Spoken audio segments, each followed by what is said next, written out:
Formal nang magbabalik sa Bacolod City ang Batang Pinoy sa Disyembre kung saan inaasahang libo-libong batang atleta mula sa buong bansa ang muling magtitipon para sa taunang pambansang palaro. Yan ang report ni TV Jamaica Bayaka.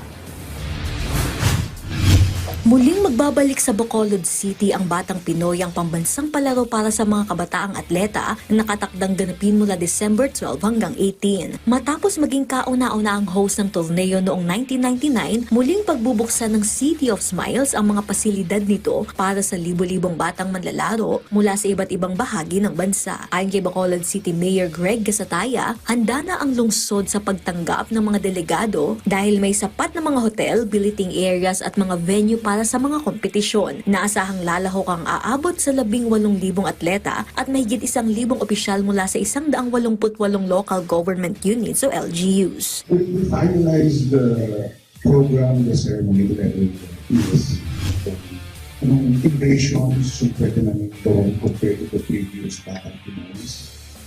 For sure, all out yung support. All in ang ako dito when it comes pag-host. So kung anong mga kailangan gawin with Maga to showcase ako the city.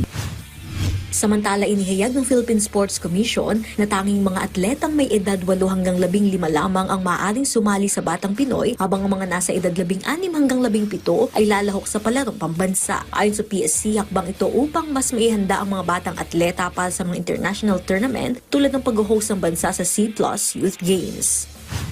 One very important reason why we adjusted the Batang Pinoy to 8 to 15. Kasi ang CDH Youth plus 1600. So, talagang naka-flat yan para yung mga nananalo sa Batang Pinoy, yung mga candidates mo for your CDH Youth plus moving forward. So, talagang yung roadmap natin dyan from CDH Youth plus 16 under, Asian Youth Games 17 under, Youth Games 18 under.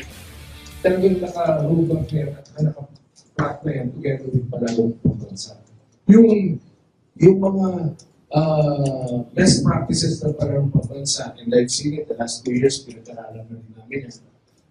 Nakita ko rin yan sa Agusan. Kaya i-implement na rin namin yan sa Batang Pinoy.